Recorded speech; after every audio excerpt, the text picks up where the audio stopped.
The Bayou Boeuf Lock, circled in red, is south of Morgan City, northwest of Amelia, and east of Berwick, all shown on this chart. Here you can see an enlarged view of the lock with Bayou Shaffer on the left and the Avoca Island cutoff on the right.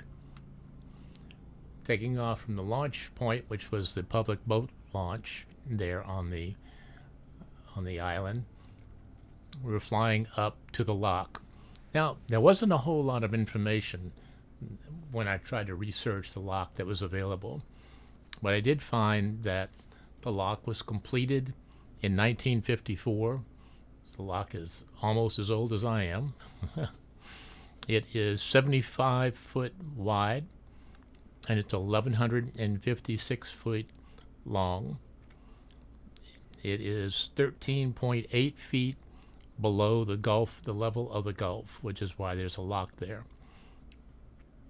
It's operated 24 hours a day, although recently there's been some repairs, so it hasn't been totally available. You have to call ahead and make sure it's going to be open when you pass.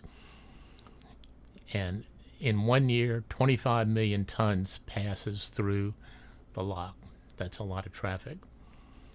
There's an average of 15,400 lockages per year. So each year, the locks open and close on the average 15,400 times in a year. That's a lot of lockages per day.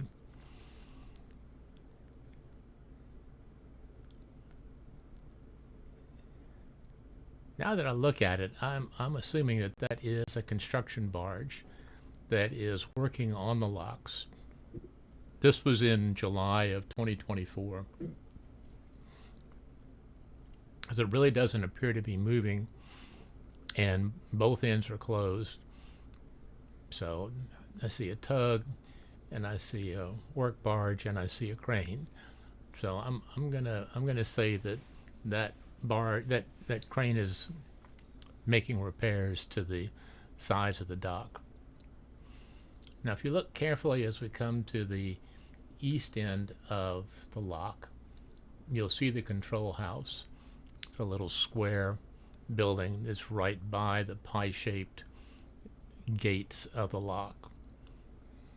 Got kind of a little red top to it. Almost looks like an airport control tower. That's the lock. Barges and boats come in here, get raised up, and go out the other side, or they come in and get lowered and go out the other side. There's a windsock there to help captains know whether or not they have a crosswind or a straight wind, or if they're fighting the wind, or if the wind is pushing them in. It's important information when navigating the locks. Flying in this area of Louisiana, one is just overwhelmed by the lush green foliage of the area. I mean, it is absolutely incredible.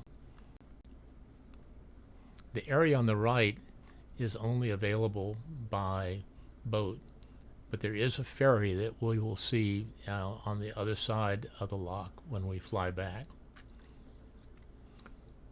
So this is the Avoca Island cutoff, which has become part of the Gulf Intracoastal Waterway. If you continue down in that direction, you'll come to Amelia, to where Tidewater had its headquarters, and McDermott had a big plant down there. Bollinger still has a lot of facilities. It's a real working area in this particular part of the state. You can see there's a lot of dry docks. This is a very calm area protected by that island. Some vessels that are in dry dock being worked on, barges in dry dock being worked on. As we go down, we've just passed the Patterson Tubular Yard, and we'll be coming up on the Oceaneering Yard in a little bit. It's a very large material barge that we're getting ready to pass over, or pass on the side of, I should say, there on the right-hand lower part of the screen.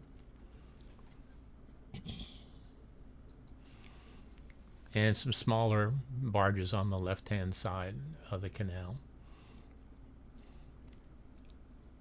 The oceaneering yard is really, really large. And then on the other side of the oceaneering large, we'll be coming up to the Intimore large. Intimore is a big anchor design company that helps semi-submersibles and other large ships with anchoring.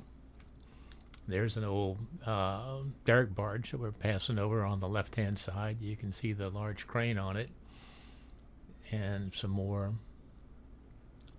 material barges underneath. And of course, over on the left, over here, this is the lock that we're passing by.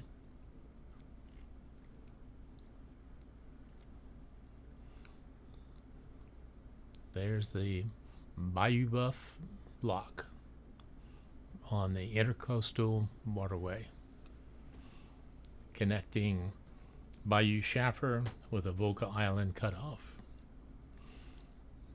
There are Patterson and Oceaneering and Intimore yards. In a little bit, you'll see a house with a red top to it. And that is the South Louisiana Community College there, almost dead ahead. It's that little red roof building.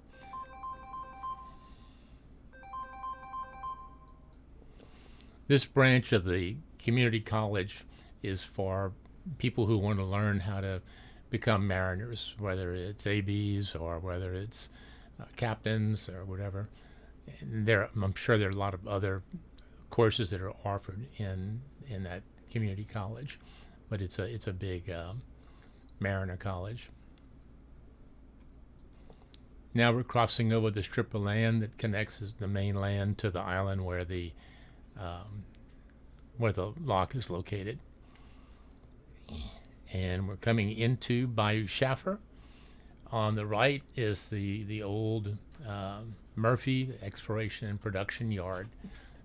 It looks pretty deserted to me. I don't think it's in use right now, but I could be wrong. I'm not sure. We'll continue down the Bayou Shaffer. If you go all the way down to the end where it looks like it tees into a body of water, that is the Atchafalaya River down there.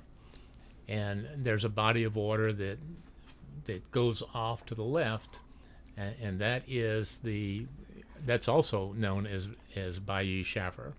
So where we are now, to the left and ahead of that branch, all of those three legs are called Bayou Shaffer.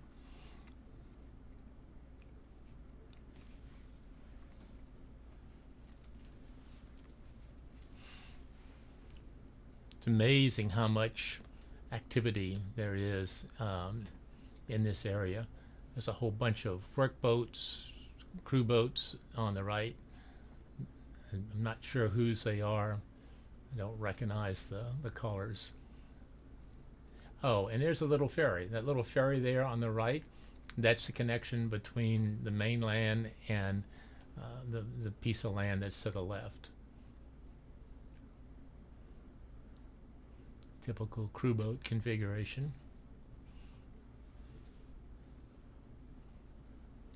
And we continue on down Bayou Shaffer, headed towards Atchafalaya. We're not going to go quite that far, but it's just interesting to see what activities there are on the bayou here.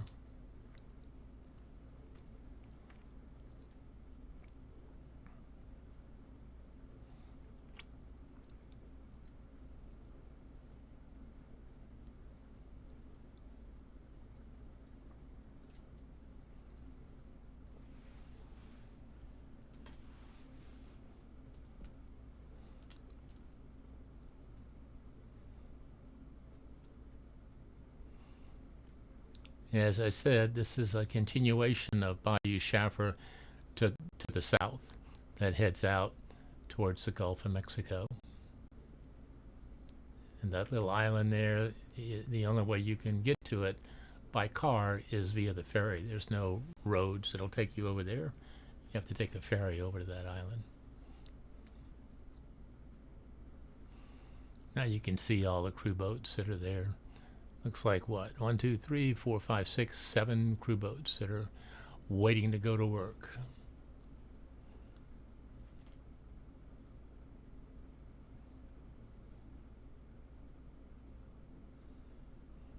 Nice sized boats. They may be supply boats and not crew boats. I'm not sure what they are. There's a ferry. You can see a truck's on the ferry getting ready to go across.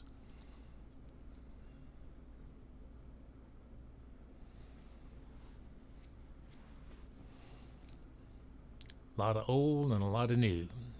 It's a mixed bag of facilities that line the bayou here. This looks like a relatively new dock on the left side, and then we come up to a relatively old dock on the left side.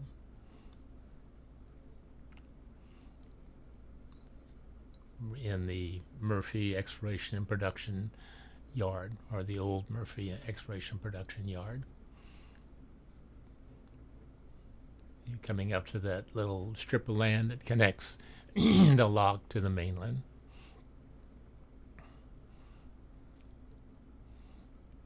Louisiana and the waterways are just fascinating.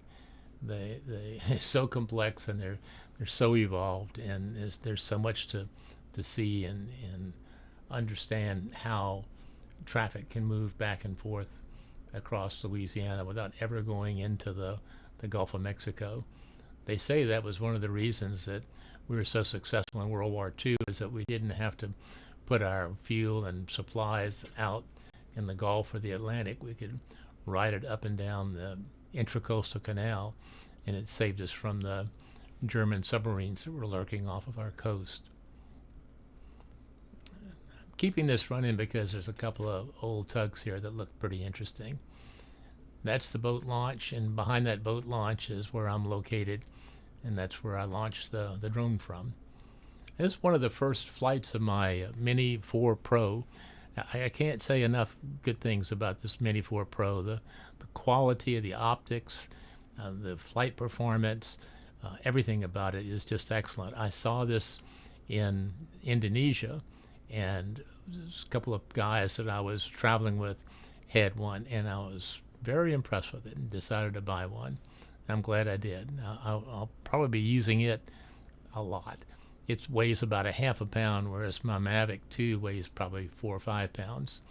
And it's just as powerful, and you can see there's very little editing here. I mean, it has an incredible optics.